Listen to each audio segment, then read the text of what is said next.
ಆಗಿಸಿ ಏನ ನಮ್ಮ ಘಟಪ್ರಭಾ ಎಡದಂಡೆ ಕಾಲುವೆ ಐತಿ ಆ ಕಾಲುವೆ ಸುತ್ತಮುತ್ತ ಸುಮಾರ ಒಂದು 300-400 ಫೂಟ ಇವತ್ತ ಸುಮಾರ ಈ ಕಿನಾಲ ಪ್ರಾರಂಭ ಆದಾಗಿಂದ್ರ ರೈತರು ಅಲ್ಲಿ ಬಾವಿ ಬೋರು ಮತ್ತು ಪೈಪ್ಲೈನ್ ಗಳನ್ನ ಹಾಕೊಂಡು ಇವತ್ತ ಭೂಮಿಯನ್ನ ಫಲವತ್ತತೆ ಮಾಡಿದರು. ಅದು ಎಲ್ಲರಿಗೂ ದುಡ್ಡು ಅನ್ನ ಹಾಕ್ಲಿಕ್ಕೆ ಈಗ ಇವತ್ತ ಈ ನೀರಾವರಿ ಡಿಪಾರ್ಟ್ಮೆಂಟ್ ದವರು ಕೋರ್ಟ್ನಿಂದ ಆದೇಶ ಆಗೈತಿ, ತಾವೆಲ್ಲ ಬಾಯಿ ಬೋರ ತಾವೆಲ್ಲ ತಕ್ಕೋಬೇಕು, ಕಂಬಾನು ತಕ್ಕೋಬೇಕು ಅಂತೇಳಿ ಹೆಸ್ಕಾಂ ಅಧಿಕಾರಿಗಳಿಗೆ ತಿಳಿಸತ್ತಾರೋ. ಹಿಂಗಾಗಿ ನಮ್ಮ ರೈತರ ಬಹಳ ಹಿಂಗಾಗಿ ಆತಂಕದಾಗ ಆಗಿದ್ರು. ಅದಕ್ಕಾಗಿ ಎಲ್ಲರೂ ಕೂಡ ಇವತ್ತ ಜಾಗೃತಾಗಿ ನಾವೆಲ್ಲ ಒಕ್ಕಟ್ಟಾಗಿ ಇವತ್ತ ಒಂದು ನಿರ್ಣಯಕ್ಕೆ ಬಂದಿವಿ.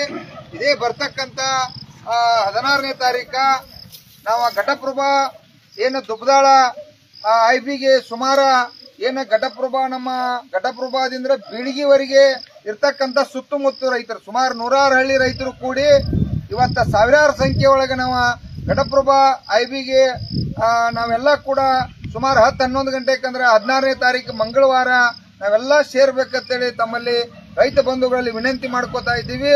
ಇವತ್ತ ಅದೇನ ಎಡದಂಡೆ ಇರ್ತಕ್ಕಂಥ ಅಷ್ಟ ರೈತರಲ್ಲ, ಇವತ್ತು ನಾವೆಲ್ಲ ಕೂಡ ಹೋರಾಟಗಾರರು ಮತ್ತು ಸಂಬಂಧಿಕರು ದೋಸ್ತರು. ಯಾಕಂದ್ರೆ ಆ ಕುಟುಂಬನ ನಾವು ಕಾಪಾಡಬೇಕಾಗೈತಿ, ಅದು ನಮ್ಮ ಹಕ್ಕು ಐತಿ.